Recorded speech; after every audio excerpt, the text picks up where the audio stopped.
on? No. Hello? Hello?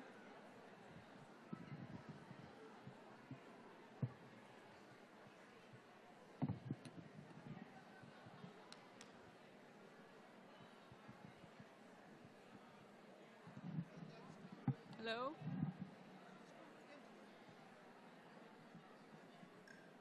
Where's Miriam? Hello?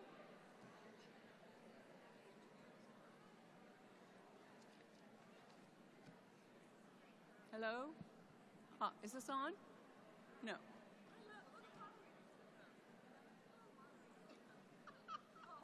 Is there, hello, sir?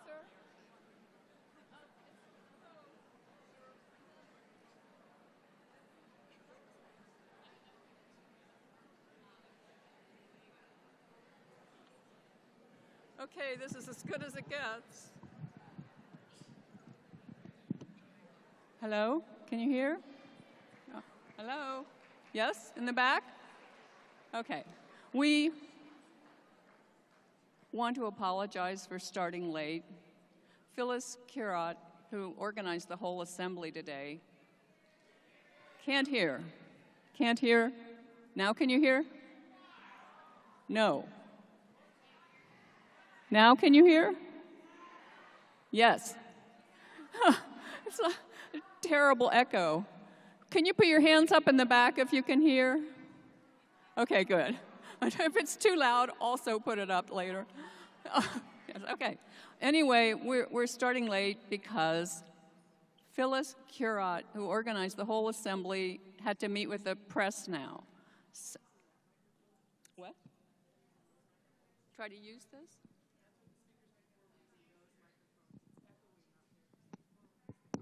He said it didn't pick up. He said I had to pick it up. Stand in the middle. Oh, this is really difficult, and the lights. Anyway, what I'm trying to say, is this picking up? Was it better the other way? How about like this? Does this pick up? Phyllis had to do a press conference, and so we've been waiting for her, but just now someone said, Charlene, you go moderate and go first. So that's what we're going to do. My name is Charlene Spretnak, and this panel is on spiritual and religious sources of inspiration and empowerment for women. And yeah, I thought, when they told me the title of the panel, what arose in my mind was, do women need to be empowered? And I thought, well, of course, that depends on what kind of culture a woman's born into. Because there are lots of cultures around the world where women are honored. And they're honored in religious ceremonies and also in societal functions, and a lot of these cultures have a sacred creation story that focuses around a goddess or a divine couple, and the connectedness of women as the sacred female connected to the larger cosmological context is a very old perception of cultures. Because we bleed in rhythm with the moon, because we have the ability to grow people out of our bodies, because we have the ability to transform food into milk that makes the next generation possible. So there's been a long association with this embeddedness in the cosmological forces. And many of these cultures, even today, are still matrilocal and matrilineal, with the clan mothers having a very important role. So women who are born into those kinds of cultures past their formative years just organically coming into a place of spiritual and societal empowerment. In contrast, the society I was born into, many decades ago, I've been observing and experiencing it, is somewhat different from this. And I was specifically raised in Columbus, Ohio, but I'm talking about modern Western cultures. And this is specific to one geographic area, but since it has spread at least partially to so many areas of the world, I think it's relevant to understand it. A modern Western culture is informed by two foundational orientations. And the one is what's called the mechanistic worldview. Rather than being embedded in the cosmological unfolding, things are seen as being completely separative and isolate entities or life forms. And things can be in relationship or not, but there's certainly no inherent interrelationship among life forms. And the other orientation that informs modern Western culture, of course, is that they're male-oriented or patriarchal, or they're mainstream cultures, and we know this.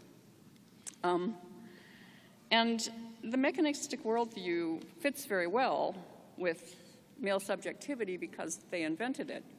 And by male subjectivity, I want to clarify, I'm not talking about absolutes. I'm talking about the findings of a wide range of studies of perception, cognition, ways of processing information.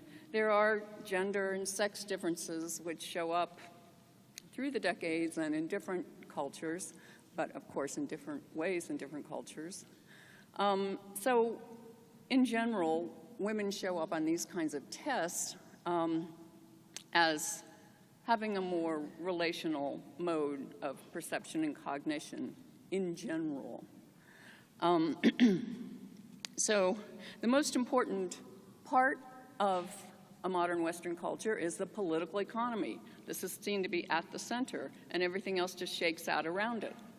So all the different sectors, education, medicine, the private business sector, the public sector, government, politics, they all evolved to be in line with the mechanistic worldview. But there are two sectors that have remained deep fonts of relational thinking, and these are religion and art.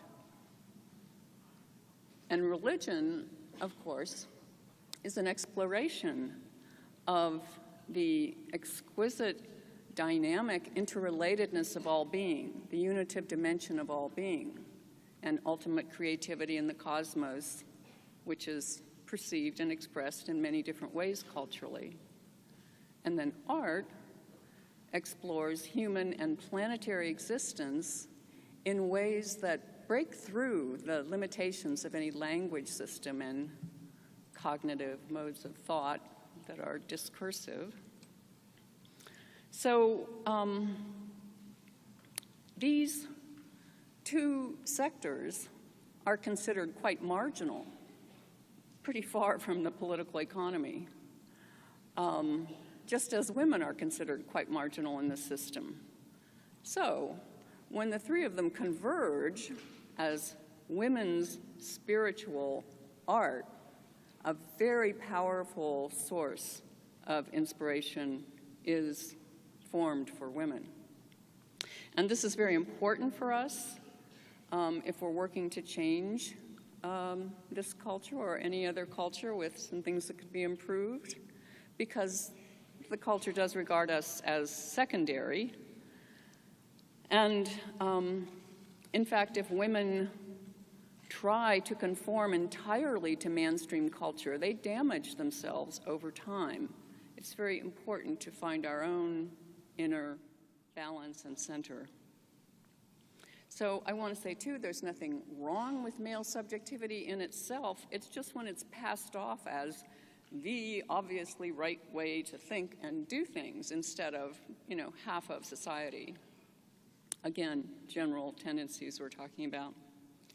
So I think in this situation where it is an uphill struggle for women in a culture like this, it's very important to cultivate a center that will protect her and inspire her and empower her. And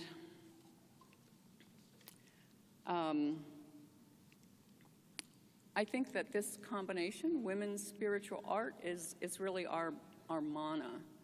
Whether it's historical images, figurines from the Neolithic era, prehistoric, even back to the Upper Paleolithic, it reminds us we're in a lineage, a long lineage of people who honored the sacred female.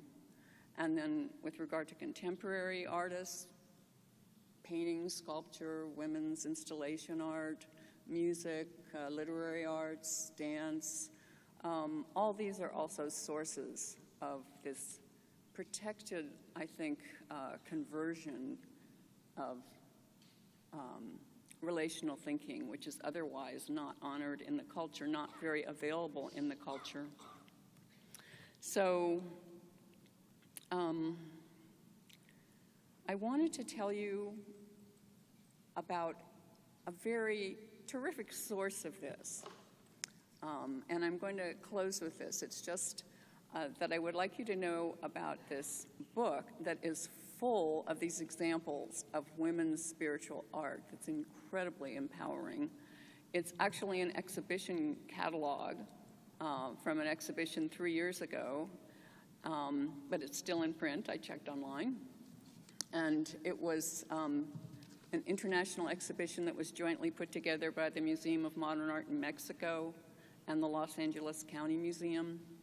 And it's called In Wonderland, The Adventures of Surrealist Art by Mexican and North American women, something like that, In Wonderland.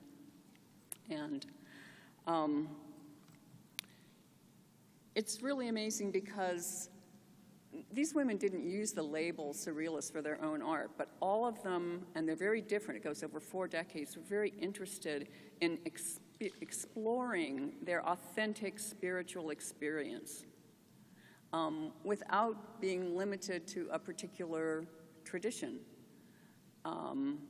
It's a very unusual gathering of that kind of deep, free exploration. And then since they were all talented artists, their expression of it. So I want to tell you, just as an example, about 2 of the artists in that book, Leanora Carrington and Remedios Varo. I knew about them for years, their work, but I learned a lot more recently when I was researching my last book, The Spiritual Dimension of Modern Art. And what I learned was that these 2 women, they met in Paris in the late 30s. They were part of the group of second-generation surrealist painters.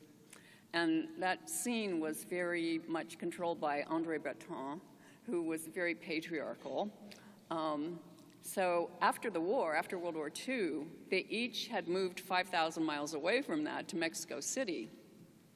And there they discovered that they had all the elements they needed to create a new kind of art, with women at the center, not as an object, as in the men's surrealist paintings usually, but as the mystical agent in the subtle realm.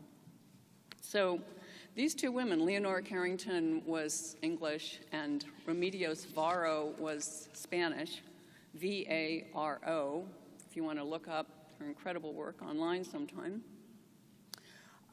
They met almost every day to explore their authentic spiritual experience. And often they were joined by the Hungarian photographer Kati Horna and the Swiss photographer Eva Salzer. And they studied tarot and alchemy and theosophy and Kabbalah, and they also shared their dreams and their stories and invented artistic games for further exploration. And Leanora Carrington created her own cosmos, a cosmos with these totemic female figures. Remedios Varo made a large series of art in which a female figure is usually in a room Maybe that's a reference to the limitations of the culture. But she's doing something extraordinary. She's doing some extraordinary creativity or scientific discovery with utter nonchalance. And one of my favorite ones is the creation of the birds in 1957.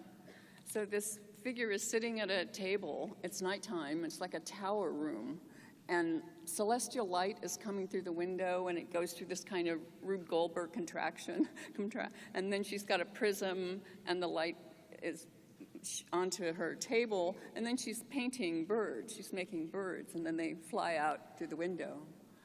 And it's just a stunning totality.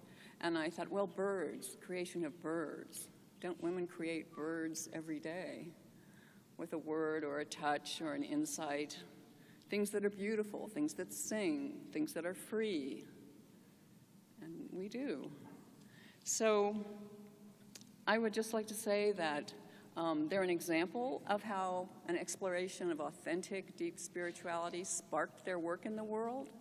And we, no matter what kind of activism or work we do in the world, also carry within us this presence in our heart-mind of the expansive possibilities of women's spiritual art. Thank you.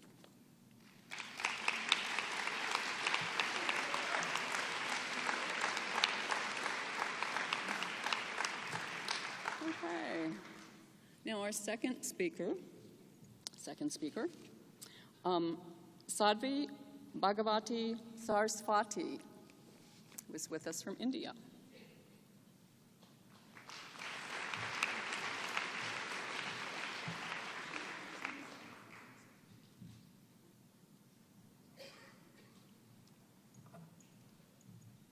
Oh, they're not yours.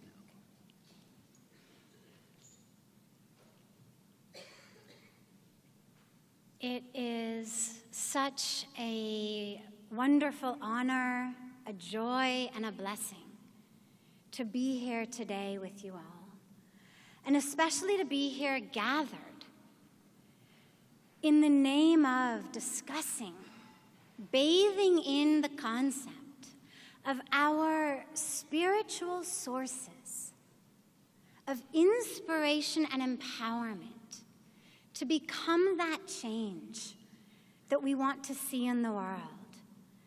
And for me, standing here with these amazing sisters, looking out over all of you, you are a source of inspiration and empowerment. And that is what is so important for us all to remember as we're here, is every one of us who's here is here already, embodying that change that we want to see in the world. The spiritual tradition that I come from, the Hindu tradition, has a beautiful teaching. I will share a few of them with you that have deeply inspired me, and hopefully then will inspire and empower you, or rather just reconnect you to that inner inspiration and empowerment that's already there. The first teaching that I love says, Isha vasyamidam sarvam, yat kincha jagatyam jagat. And what it means is, everything in the universe is divine.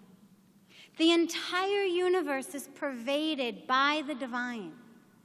There is nothing, no one, nowhere that is not pervaded by the divine. And so what that means is that that same divine, that same spirit that flows through me, flows through each of you. And so we're not, as the material perspective tells us, we're not these separate beings. The tragedy is how we are so indoctrinated and brainwashed to believe that we are just this material being, just this vehicle just this intersection of time and space, rather than the spirit that flows through us.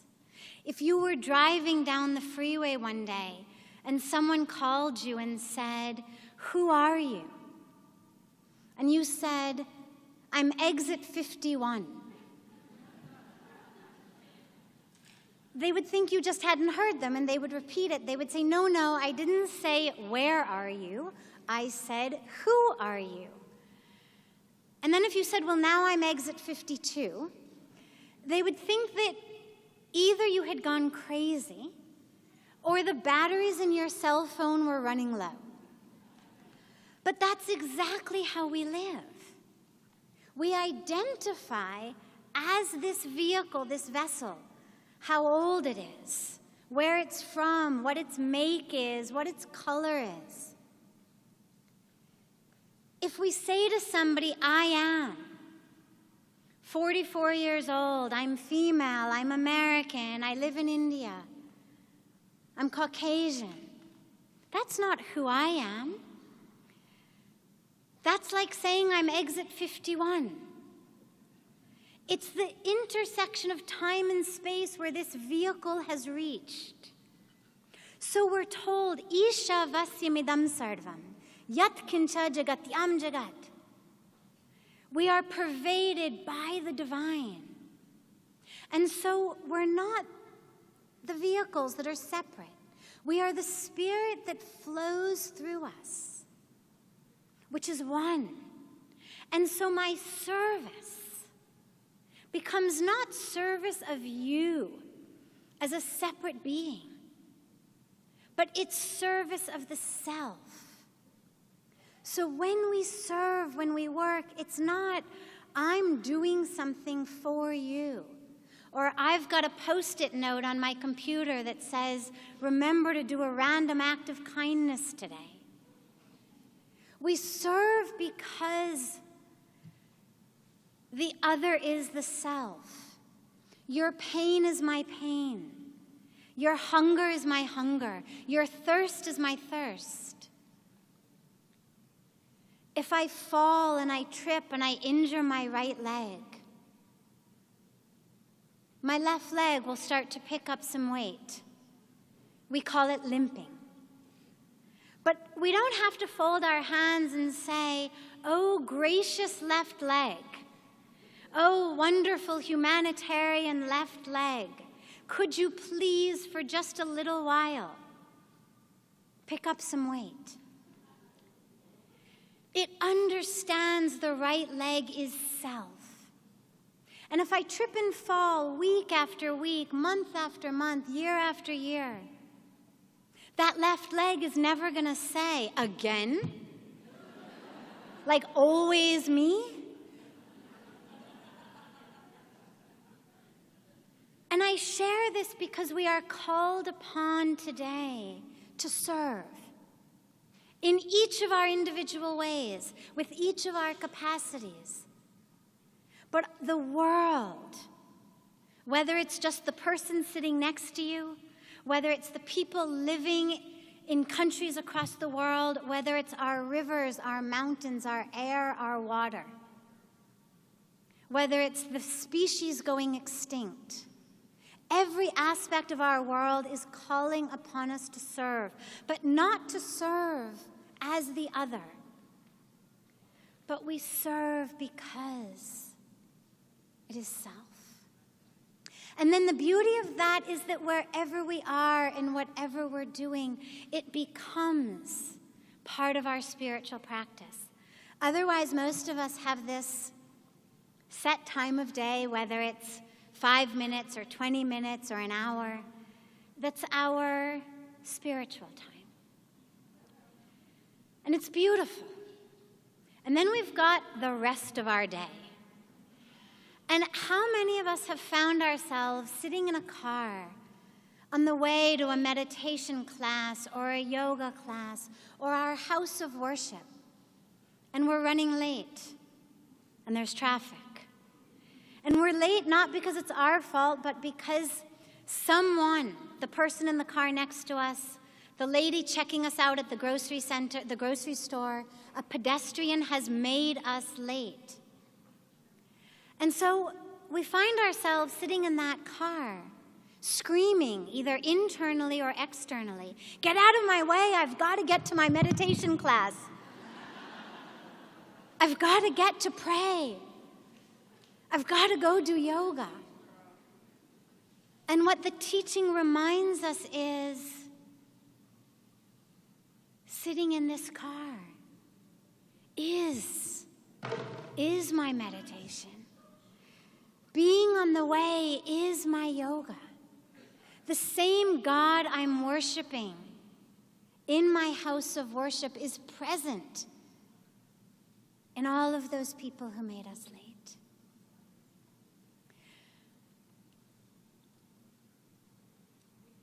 Okay, I have another couple minutes. Another beautiful, beautiful teaching that inspires me so much and empowers me is the teaching that says, Purnamada Purnamidam Purnat Purnamudachyate Purnasya Purnamadaya Purnameva Vashishyate. And what it means is that, the capital T divine that, is whole and pure and perfect and complete and divine. And this, which has been removed from that, is also whole and complete and pure and perfect and divine. It's the spiritual equivalent of what we're taught in math class in elementary school. What is infinity divided by 10? Anyone? Infinity, right? So what's infinity divided by 100? Infinity divided by 7 billion? Infinity. So regardless of what our spiritual tradition is, that divine is infinite. Otherwise it wouldn't be God. It wouldn't be the divine. And if we've been created by that which is divine, well then so are we. Full and whole and complete and perfect and divine.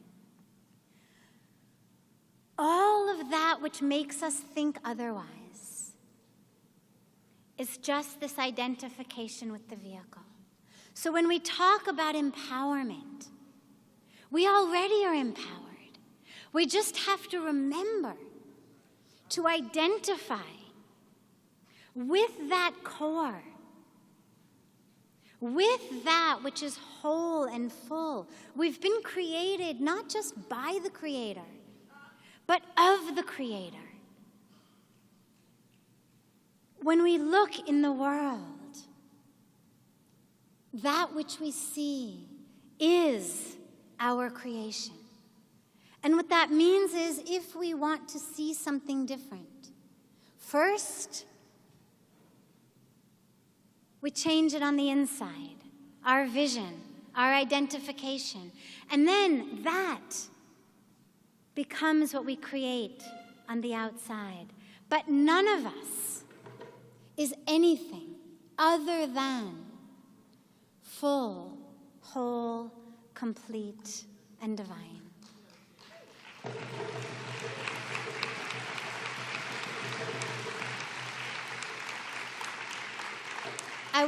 I want to just very quickly conclude with a personal story. When I first moved to India, we had gone to see a school that we were planning to adopt, and they had called us to see it, to see whether we would adopt it.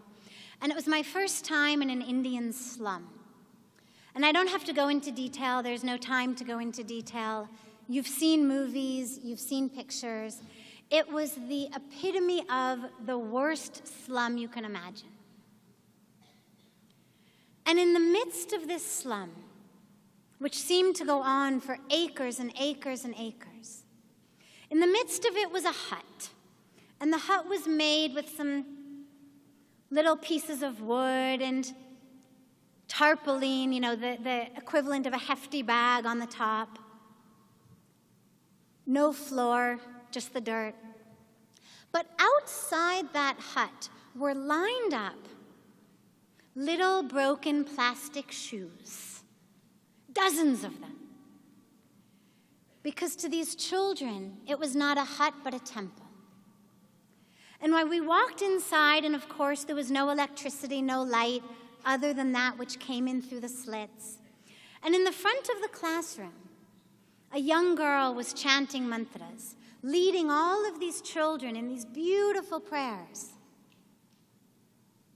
And at the end of the prayers, she shouted, Desh ki seva, Vishwa ki seva, kon karega.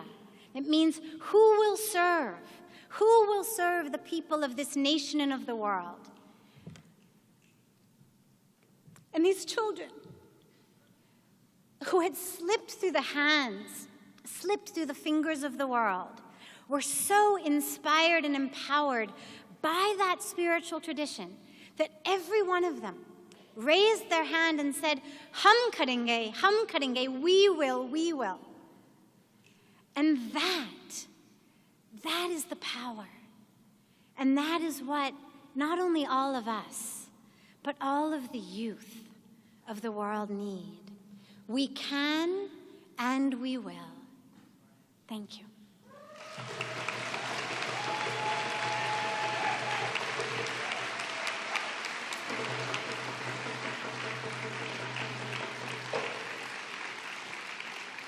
Okay. Our third speaker is Bishop Dr. Barbara Lewis King.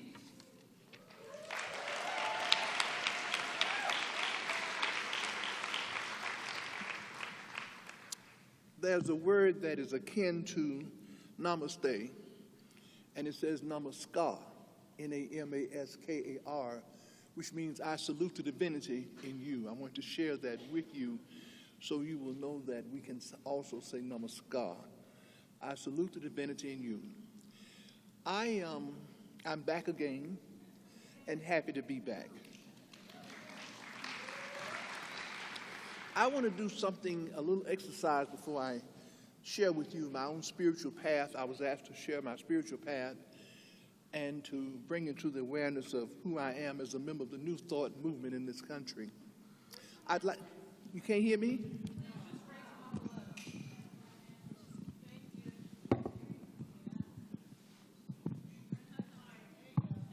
Is that better? Is that better? Wonderful. Can you hear me in the back? Good, good. Okay. I want you to, just for a moment, just for a quick moment, I want you to hug yourself. Everybody in the room, hug yourself, hug yourself, hug yourself. And hold yourself when you hug yourself. Why am I doing this? Because no matter what we say here today, until we have learned to embrace and love ourselves, we cannot extend to anyone else. So give yourself a hug. Don't stop. I'm looking at you. I told you I'm 6'5". All right? Now, as you hug yourself, call your name and say, I love you. I'm going to say, Barbara, you call your name. Come on, let's go. Barbara, I love you. Say it again. Barbara, I love you. Come on, once more. Barbara. Good, good. Doesn't that feel good? So every day, take a moment to love yourself. Now, when I was here before, I didn't do what I was supposed to do. My name is Barbara Lewis King. I'm the daughter of a college graduate who was an unwed mother. I'm the daughter of a father who rescued me as my unwed mother was about to give me to some people for adoption. I also had a passion for the ministry at the age of 13. I was born and bred in a Baptist church. And the minister said, you cannot be a preacher because we don't have preachers in the Baptist church. I did not lose my passion because let me tell you something. When you realize that you're not just a human being, but you are a spiritual being having a human experience, I want you to get that because there are three phases of us. We're spirit, mind, and body. And because of that, it is that inner presence. That's why they said namaskar. It is that divinity. I don't care what you call it, Jesus, God, I am, the higher power, no matter what you call it, there is within us everything that connects us. That's why we can connect. That's why we can cry together. That's why we can feel each other's pain. That's why we can have joy together. So with that idea, I didn't make that up. There were no women ministers around me. But within me, when I looked at my pastor in the pulpit, I knew that was what I wanted to be. So don't fight your passion. Don't fight that inner desire to enter into a field that perhaps you've never heard of before. Because everybody in this room is destined to give something back to the universe. And women are the main ones who can bring it. Because they say we have intuition. I think men have intuition. But that intuitive knowing in you, you know right now as a woman that there's something you wanted to do, wanted to be, and you let it go. That is that presence that's guiding you so that you can help to transform the world. So from that moment, I went on to college. Now listen, I've had several patterns. I've had tuberculosis. I was in the sanitarium for 4 years. I was raped at 17. I've had every life-threatening illness. I've had cancer. I've had it all. I've had failed marriages. Now let me say something. Throughout all of those experiences, I knew how to pray to get out of it, but I knew how to pray to not get into it. There's a difference. There's a difference. When things happen to us, we know how to pray. We know how to affirm, but we don't always know what caused us to do that. Why did we make that choice in the first place? So when I went into the New Thought movement, which taught me about my three phases of being, when I learned that I could overcome any circumstance in my life, because some of us are going to be victims if we don't stop. We're going to think we can't make it if we don't stop. But I learned that I could make choices, that my thoughts were things, that if I chose not to follow a negative condition or negative experience, I would not create a negative reality. So when you choose, if you don't change your attitude, I don't care how long we sit in this room, we all have to work on attitudes, we have to work on what we believe, and we have to have some guidance within our hearts. And that guidance is there for every last one of us. So I went on to school. I went on to graduate school. I went to Atlanta University in Atlanta. That's why I'm in Atlanta, Georgia now. I'm a Texan. I'm a tall Texan. Hallelujah. That's why I can brag on being a Texan, but I'm not a Southerner, because Texas is Southwest. But now I'm in the South, and the South is heavy with the Bible. For me to get through in Atlanta with any kind of church as a female minister was a miracle. Because in the South, they're so strong with the Bible that men told people in the community, if you go to her church, you're going to hell. When I would go to a funeral, it was one of my members whose relative had transitioned, and I showed to give a prayer, they would let me come in the pulpit.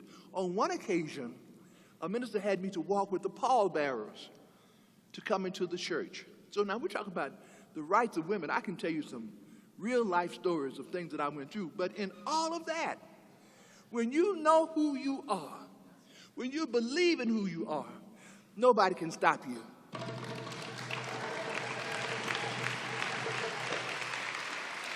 Now, they can talk, but you learn to not let talking affect you. You will learn that don't let things persecute you.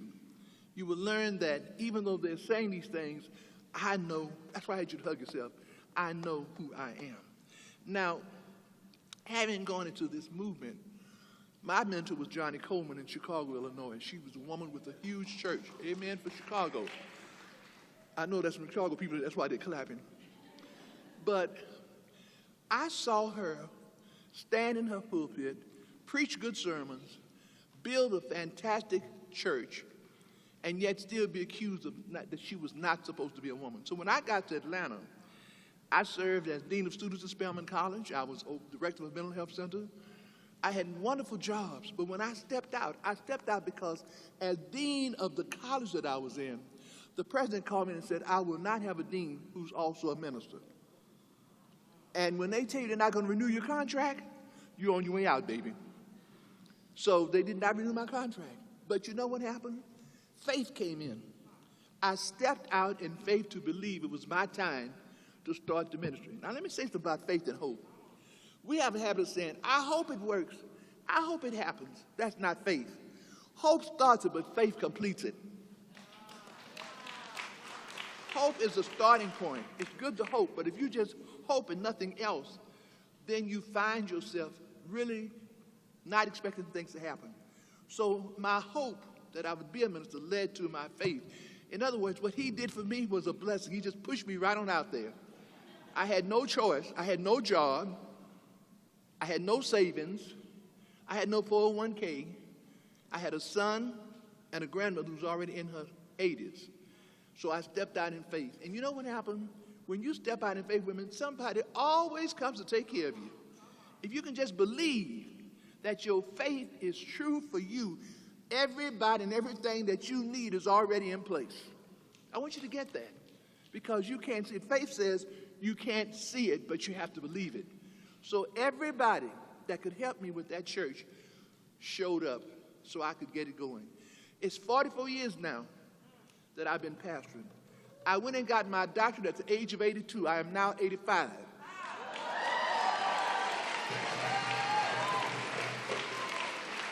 Yay!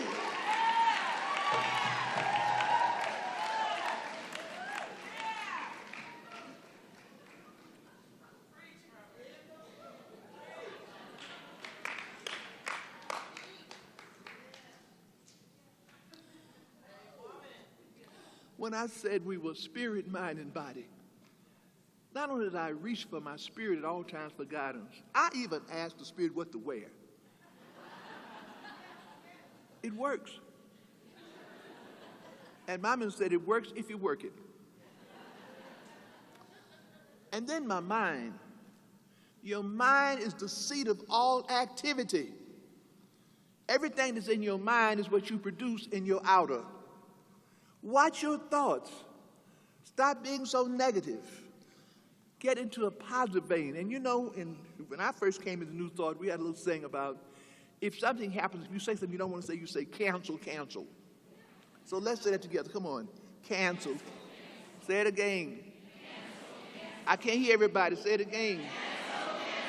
All right. So you know why I told you this morning about energy. Your words do not return to you void. What you put out, that's the law. It comes back to you. And sometimes we have said things that we've forgotten about, and when it props up, we go like, where did this come from?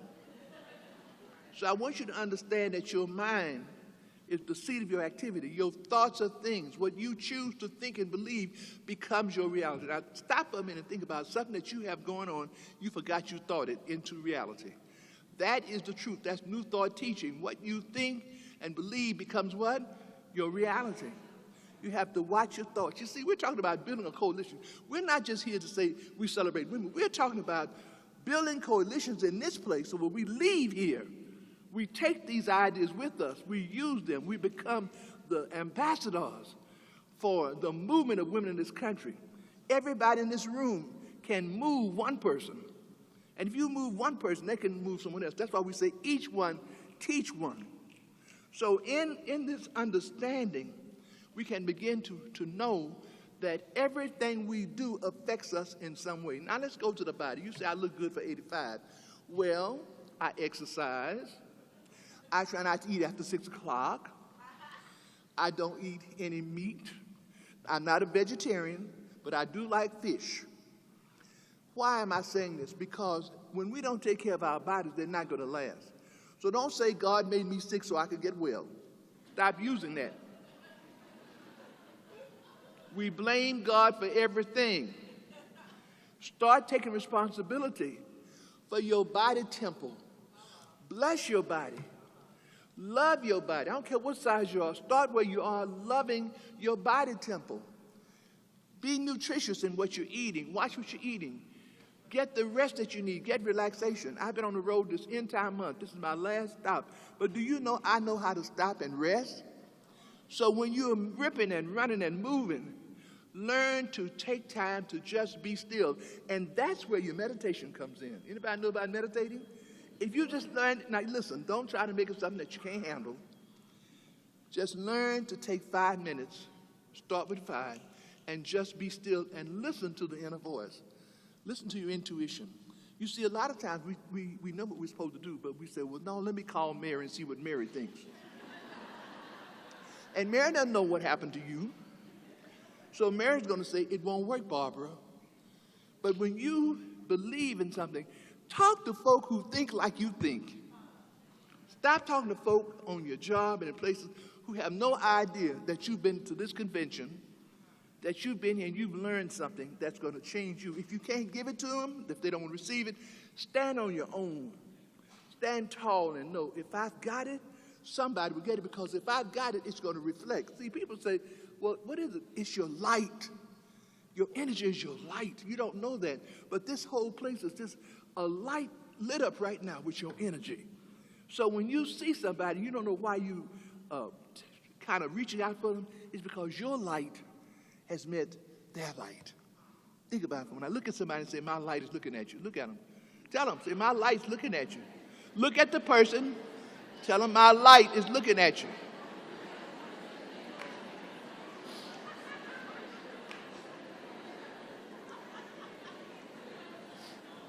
Now you think that's not silly, that's not crazy. That's real. That's real, folk. That's why you could smile. That's why you laugh. Because there's something within all of us that brings all of us together. And I'm so thankful that, because I have met people today in this place that I probably will never meet again. But our lights, we met each other in light. Because there's something within you and within me that draws us together. That's why if you cry, I cry. You know, I read the news and I look at the news, and there's so much happening to women in the world.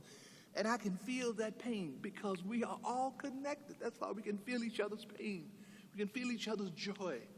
We can feel each other's, whatever's going on, we can feel it. Women, we are the pillars of this world. We are the ones that can make a difference. We are the ones that can transform the world. Why? Because we believe together. See, when women hang together, we share our stuff, though. We can crown each other's shoulder and talk about the boyfriend and talk about the ex-husband, and, you know, men don't do it. Men talk about sports. They talk about playing golf.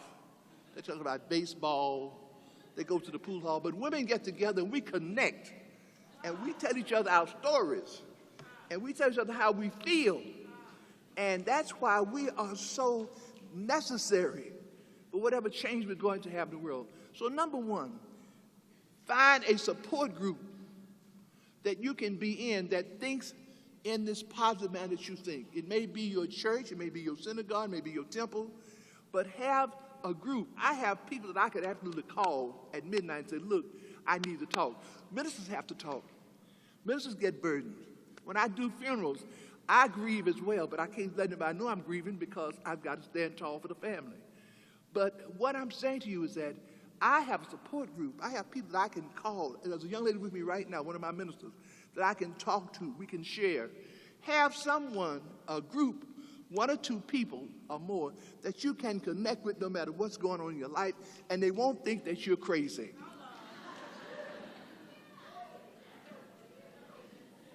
Number two, find time to be still.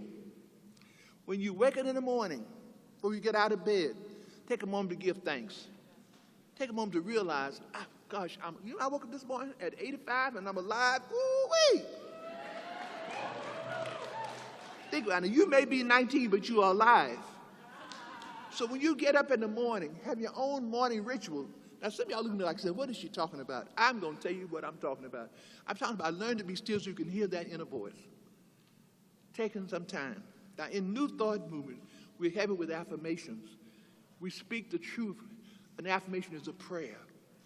But have some word. Marianne is here, and bless her heart, I've known Marianne for such a long time. She's got wonderful affirmations. In all of our books have affirmations. But everybody's saying, we're all saying the same thing, so you know we got to be in the same movement. And then number three, watch your words. Stop cussing. I didn't apply to anybody, no cussers in here. But I go places where there are people who absolutely cuss all the time. Well, I hit somebody, I can feel it. But find the words to say that are positive, that are uplifting. Remember, life is consciousness. What we think and believe, I'm telling you, becomes our reality. So find some positive words to say. Number four, Live life to the fullest. Why do I live this way at 85? I live life. I travel. I have fun. I go to plays. I have a glass of wine every now and then. Learn to live life. Stop dragging and complaining and I don't know which way I'm going. I don't know what's going to happen. Live life fully. Somebody shout out and say, I'm living. Everybody say, I'm living life. I'm living life. Raise your arms up. Come on. One more time. Woo. Did you see? You see how the energy shifted? See what happened to the energy? We raised our conscious thought to believe that we are living life. And that's what this is all about. That's why it's so important for us as women in this room and with the men who are here with us to hear us, to know that each of us has a role to play. Yes, it was tough, some of these 44 years being told I wasn't supposed to be there, but I laughed because I knew who I was. I knew that God had given me a mission, just like he's given you. And I want to ask one question before I sit down. How many of you have had dreams you didn't fulfill? Raise your hand. Dreams you have not fulfilled. Raise your hand. Look at the audience. Let's look around. You gonna take them to the grave with you? All right. What am I saying? If you begin to work with yourself, begin to use times of meditation, take care of your body temple, and follow that dream. Women, we can make a difference because we are the dreamers. But the dream is no good unless you follow that dream. Outline it. Write it up. We're now into vision boards. How many people know about vision boards? We now will cut pictures out and place on a board or on a anything that we can find, poster board, to put down the ideas that we have. And when you do your visioning, don't tell people what you're doing because they think, again, why are you doing all this? See, we almost got a little secret society going here. That when we follow these ideas, we can be who we want to be. I'm proud to be a female minister. I'm proud that I've been able to survive 44 years and perhaps maybe not 44 more, I don't know.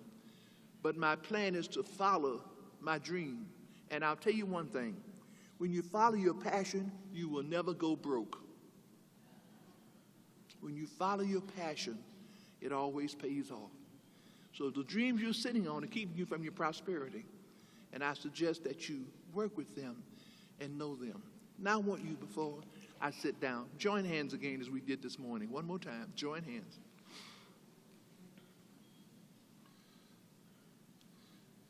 While you join hands, no, don't reach too far, don't stretch. Well, they want to join hands. Again, why am I doing this? Men in the audience, take somebody's hand. Thank you. See, I told you I can see everything. I want you to just, for a moment of quietness, your hands are joined. You're saying to the person whose hand you have, I believe in you. It's not about the color of your skin. It's not about your nationality.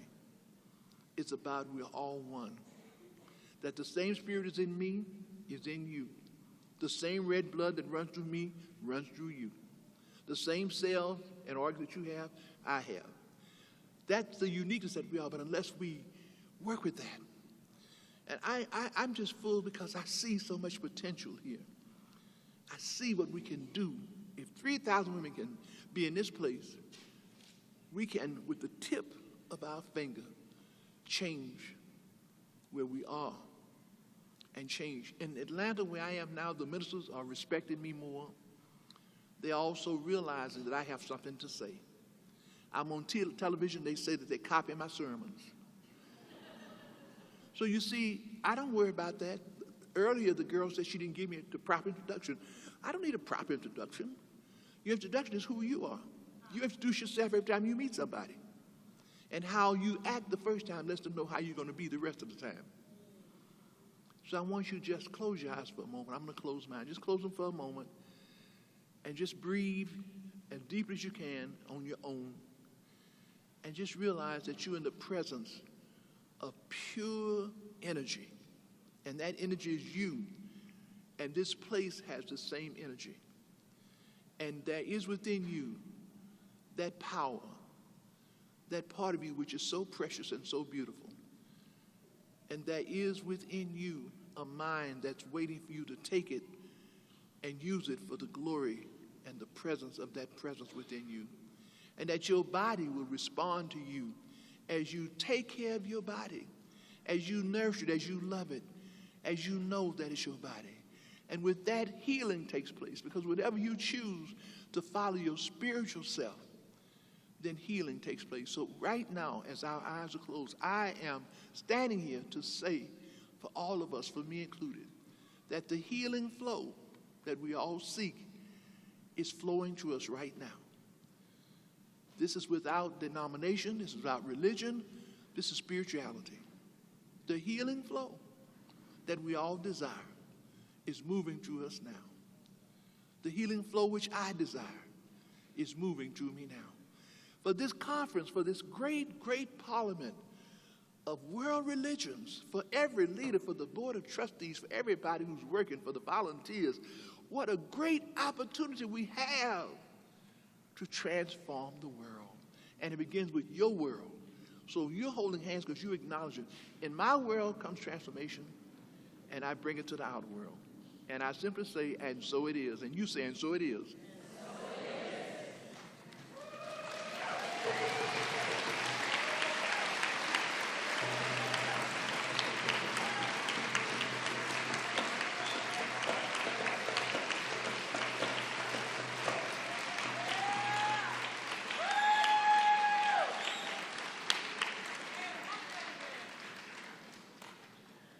Okay, it's 3:52.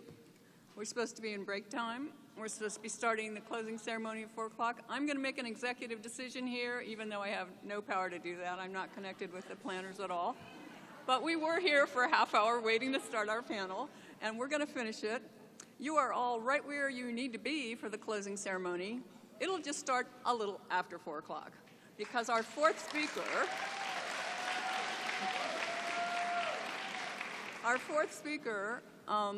is, by the way, I didn't put this panel together, but she's the person I went to see that incredible women's art show with at the LA County Museum. So here we are. I'm very pleased to present Marianne Williamson. Thank you. Thank you.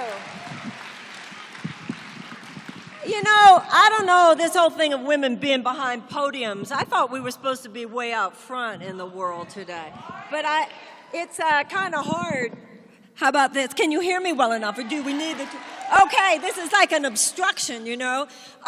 These wonderful, wonderful women who we just heard from, we don't have a monitor up here, so it was difficult for us to hear. Those of us who were sitting there could just get like every few words, but the inspiration that was available and that coming out of them was obvious. And I think that the question that really is of the moment is not at this moment, where do we get the sources of our inspiration? At this moment on the planet, the issue is how do we become the sources of inspiration on the planet? You know, I've talked to a lot of women since I've walked in here today. We have all been doing this stuff for years. We have all been reading the same books. We have all been listening to the same tapes. Very little of this information is new at this point. We need to stop talking to each other like we're wounded girls. We need to start talking to each other like the women who are responsible for the fate of humanity, because we are. When Charlene said one line I did hear, was when she said, when women, what did you say, when women have too much to do with the mainstream in time, it damages us? Yeah, let me tell you who else it damages. Men and children and the earth. I'll tell you what I think should be the inspiration for each and every one of us to get up in the morning and to become all that we can be and not whine and not complain and not be negative and not just to think about our potential, but to think about our capacity and kick ass and save the children and save the planet. I'll tell you what should be our inspiration, that if we don't, this gig could be up within 20 years. You know, I was reading a Daphne Rose Kingma book, another wonderful woman who writes wonderful books, and she said something in one of her books that really stayed with me. She said she was talking about what makes a chicken know when it's time to start pecking its way out of the eggshell. I had never thought about this. The way a chicken knows it's time to start pecking its way out of the egg is because when it is time for the chicken to be born into the world, a noxious gas fills the inside of the egg. It is literally dying to be born. It starts pecking its way out because if I stay in here, I will die. World Parliament or religions. Are we going to just sit here and talk to each other about what we already know? Religion has a lot of explaining to do on this planet. What we need to do is to go out there. And those of us who are Christians say, well, I know Christianity got some stuff wrong. Let me show you how gorgeous it can be. For those of us who are Muslim to say, I know some Muslims have gotten some of it wrong. Let me show you how gorgeous this can be.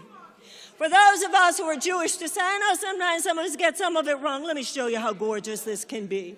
For those who are Buddhists to say, well, I don't think they ever get it wrong, actually. But to keep showing the world how gorgeous it can be, and so forth, and so forth, and so forth. You know, when I was a little girl, my mother was a very traditional housewife. She lived for my father, who she was madly in love with. She lived for her children. She lived for our home. And when I was growing up, I thought my mother's life was not important enough. I wanted to go out into the world and do great things. First of all, once you learn metaphysics, you know there is no out there. But it took me decades to know how wrong I was about my mother's life. I went out there and read about the divine feminine on the planet, and I realized my mother was the one living the divine feminine, because the divine feminine fiercely protects the children and protects the home. So my mother had it right. It's just that we have evolved to the point of knowing every child on this planet is one of our children, and the earth itself is our home. So we're going to get together as religious women and talk only about what supports me and not mention that 14,000 children starve on this planet every day. What kind of women are we? We're not going to talk about what is happening to the earth. I was speaking to a woman on my way here, reading in the article this morning in the newspaper about what happened when the Taliban came in to Kunduz, Afghanistan, several days ago, and what they did to the women there.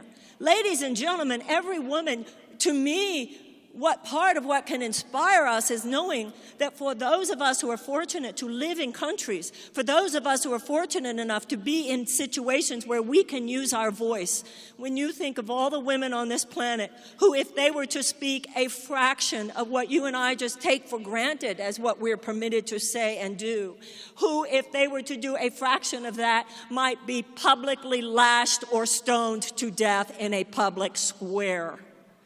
We have an earth to save. Is that inspiring enough for you? So at this point, it behooves us, I think, to remember that in every advanced mammalian species that survives and thrives, a common anthropological characteristic of that species is the fierce behavior of the adult female of that species when she senses a threat to her cubs. You see it in the mama bear, you see it in the lioness, you see it in the tiger. And when those women, those adult female tigers and and lions and bears are so fiercely protective of their cubs. No one says about them, oh, I think she's strident. No one says about them, oh, I think she has anger issues. That is how that species survives. And given the collective behavioral patterns of the adult females on this planet today, we are now displaying behavior that fails to demonstrate a conscious intent to survive. And if we are a parliament of world religions, we're not just here to get sustenance and to get source. What more do you want? You got Barbara King here. What more do you want? You got Charlene Spretnak. You got Sadhvi. You got all the extraordinary women and men in the books we've all been reading. Now it's time for us to be that inspiration, and particularly for those of us who are drawn here by the call of the entire idea of a world parliament of religions. We know, and we must own, I think, that if you actually look at the history of religion on this planet, and you look at much of the demonstrations and expressions of religion on this planet today, there has been evil perpetrated in the name of God. We must now go demonstrate love in the name of God. And we can't do that if we're treating each other like we're dumb little girls who don't get that. So, this is the way I see it. The universe is like a house that's wired for electricity. And each and every one of us are lamps. And it doesn't matter the shape of the lamp. And it doesn't matter the size of the lamp. And it doesn't matter the design of the lamp. Doesn't matter the color of the lamp. What matters is that the lamp is plugged in. None of us generate inspiration, but all of us can be conduits for inspiration to the extent to which we are inspired. You wake up in the morning and you give your life to God. In the Course in Miracles, the prayer is, where would you have me go? What would you have me do? What would you have me say, and to whom? Just like every cell in the human body is imbued with this natural native intelligence by which it becomes what it is capable of being and then collaborates with other cells that together they serve the healthy functioning of the whole. That is what cells in the body do. Every once in a while, a cell disconnects from its native intelligence and goes insane and forgets why it's here and disconnects from that matrix of collaborative service. What do we call that in the body? Cancer. That is what has happened on our planet to the consciousness of humanity. A malignancy in the body is mirrored by a malignancy in consciousness. And that malignancy is in consciousness, just like in the body, is when each of us, the individual cells that we are, forget why we're here. Forget that we're here to collaborate with other cells to serve the healthy functioning of something bigger than ourselves. We're not here to just say, well, what do I want to do? And oh, by the way, how could God maybe help me do that? That's not genuinely spiritual, is it? What's genuinely spiritual is not using metaphysical principle to try to get what you want. Genuinely spiritual is when we say every day, love, use me. When we say every day, how can I be what I can be to collaborate with other cells so we can serve the healthy functioning of the whole? Ladies and gentlemen, those of us who are inspired by the great teachings of the world's religions should not be in any way the narcissistic ones, obviously, but neither should we be the ones who are ignoring the problems of the world, especially since so many of them were created by religions. We should instead be those who are looking straight at the darkness of the world and doing that which people of spirit know how to do. We know how to hold the suffering of the world, and we know how to give birth to the radical joy of the world. It is people who are inspired by God who know how to stand in front of the darkness of the world, just like we do as mothers. All of us who have children or have had children around us know what it's like when we say to a young person, or your daughter or your son, your grandson, your granddaughter, your niece, your nephew, your friend, young man or young woman, that will not be happening in this house. It might be drugs, it might be sex, it might be alcohol, whatever. It will not be happening in this house. This fierceness rises up in you. You're kind of scared and nervous inside because you actually know if they challenged you at this point, you don't know what you do. But that look on your face, boy, whoa, that will not be happening in this house. Okay, it's time for us to know we are mothers of the world. And when it comes to environmental destruction, when it comes to global poverty, when it comes to endless militarization, when it comes to mass incarceration, when it comes to economic injustice, when it comes to social injustice, when it comes to political injustice, when it comes to gender injustice, it is time for all of us to collectively know we are the mothers of this world, and we say that will not be happening in this house.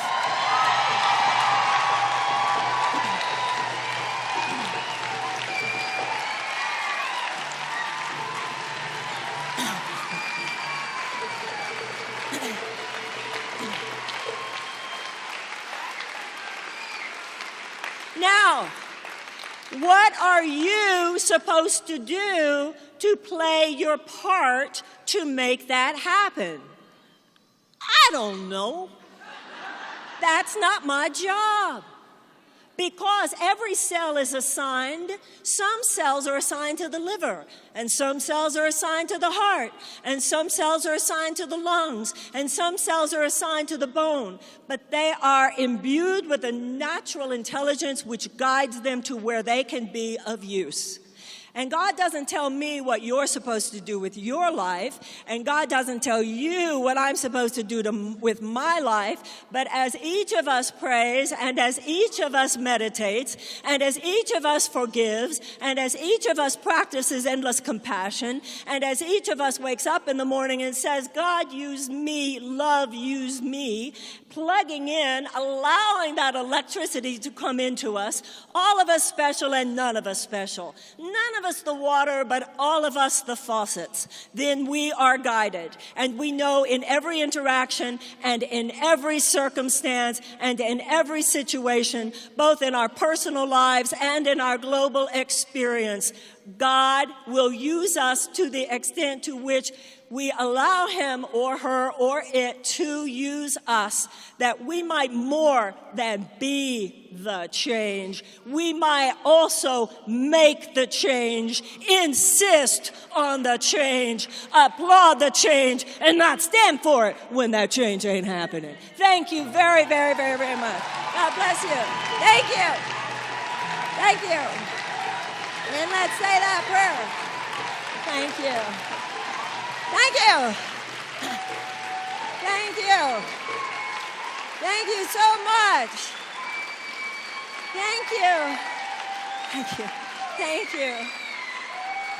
Thank you. And while we are here in this moment, knowing that when ideas are shared, they grow stronger, let us take advantage of this field in which words have been spoken, in which wisdom has been shared, in which we are surrounded in this extraordinary parliament by people who have come here in the same spirit of love and desire that brings all of us here. And let us take this moment to turn to the holy source that brought us here, to dedicate our being here to the holy source who brought us here. To take this moment to send our love to all the others who are around us and who are here. And to pray that this parliament be a battery charge of the highest kind. That each of us might be filled here with wisdom and inspiration and love and relationships, with which when we leave, we shall vibrate, we shall so live, We shall so give, we shall so love, we shall so be the light and extend the light of God's most holy purposes, that truly at this Parliament the Spirit of God was upon us and shall leave with each of us, that through us the world might be blessed and healed. And so it is. To this purpose we dedicate and devote our lives. Thank you, God. Amen. Thank you very, very much. God bless you. Thank you.